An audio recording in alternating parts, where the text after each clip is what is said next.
Bismillah. Assalamualaikum warahmatullahi wabarakatuh. First and foremost, Sampurasun. My name is Muhammad Kaisan Akbar and I'm a representative of SMA Pesantren Unggulan Albayan Cibadak. I live in Cibadak and the speech that I'll be delivering is titled Building Sukabumi's Tomorrow Starts with Youth. Now without further ado, allow me to start my speech. Did you know that Nelson Mandela, a global icon for equality and justice, once said, "The youth of today are the leaders of tomorrow." And if that's true, then Sukabumi's future is already in our hands. The question is, what are we gonna do with it? And I will answer that question today. The theme for this speech is youth and the challenge to build Sukabumi, right? So, to develop something, we must first know what we're developing and how we're gonna build it, which is Sukabumi in this case. The name Sukabumi, if translated from the Sanskrit language, is divided into two words. The first being Suka, which means to like something, and the second being Bumi, which means land or earth. So from the very beginning, Sukabumi was meant to be known as the land that we like to live in. And it's named like that because the people here loved the environment, and the soil was fertile, and the land was alive. And if you look at Sukabumi today, it's a place full of God's blessings. We've got mountains in the north like Gunung Pangrango, or waterfalls in the south in Palabuhan Ratu. We've got beaches and others. But at the same time, Sukabumi has gone through numerous disasters like landslides, earthquakes, floods, and others.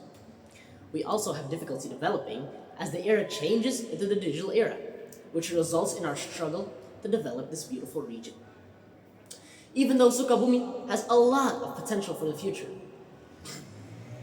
But to achieve the better future, we must first overcome the challenges, which is fixing Sukabumi's weaknesses as of now. But Sukabumi as a region still lags behind in terms of development. Like for instance, the infrastructure. Sukabumi still struggles with basic infrastructure, and it shows when some of our roads also are damaged, particularly in the south. Second of all, Sukabumi is highly prone to disasters. Our sub-districts are considered at risk of landslides because our soil conditions and the mountainous terrain that is too extreme. And the third problem is the problem that I'll be focusing on because it's the ones that hold us back the most. And if this particular problem is fixed, then the others will be easier to handle. The problem I'm talking about is poverty. Poverty in Sukabumi still remains a concern when 8% of Sukabumi City's population still live below the poverty line. That's approximately 312,000 people, you know? Meanwhile, small and medium enterprises like Mochi Lampion or artisan products, which are supposed to be the backbone of the local economy, still struggle with financial literacy. They get limited to access to the capital and they have high service costs. These barriers hinder their ability to grow and compete effectively. I've mentioned Sukabumi's weaknesses as a region, but Sukabumi also has strengths. And I'll be talking about the ones that can potentially fix our poverty problem. Because we possess the certain assets, we just don't know how to maximize the opportunity. One of the reasons poverty is still high in Sukabumi is because many youths leave Jakarta or Bandung because they get more money there. We also have limited job opportunities, small businesses that can't scale, and undeveloped youth. So poverty isn't just about money, it's also about lost potential. Sukabumi is home to a UNESCO Global Geopark, especially the ones in Ciletuh to Palabuhan Ratu. It's a world-class natural heritage site.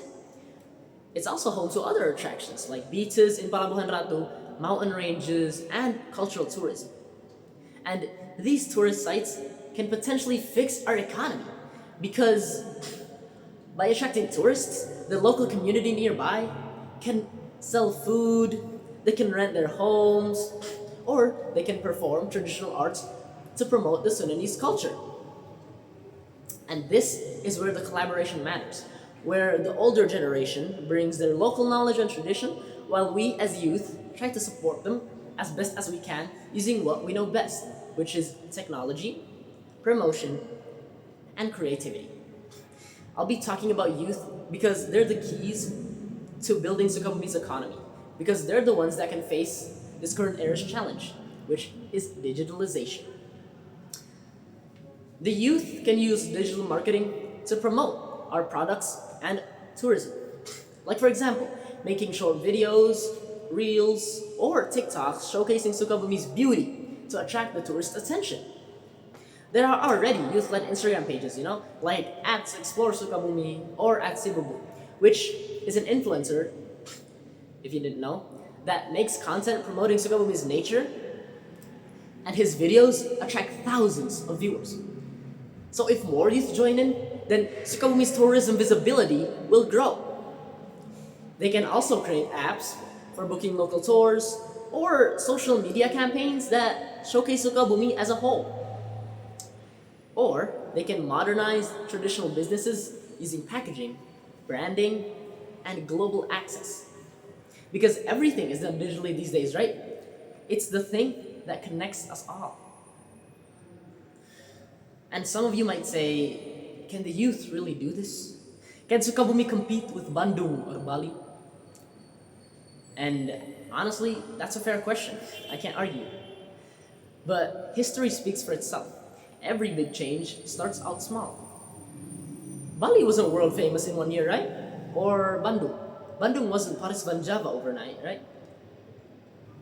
Or others might say, the youth only talk big. And that's exactly why we need to prove them wrong.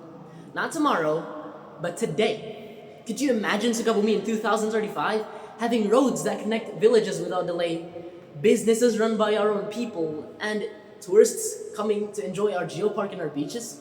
That sounds like a happy ending, right? And maybe it sounds like a future that's far away, especially since we still struggle with unfinished roads and an economy that doesn't give chances to everyone. But that's exactly why we need to start now. If we work together using the opportunities we already have, then that future isn't distant, it's not far away, nor is it impossible. It's something that we will achieve. And hence, thank you for listening to my speech. My name is Kaisan. Hatur nuhun. Wassalamualaikum warahmatullahi wabarakatuh.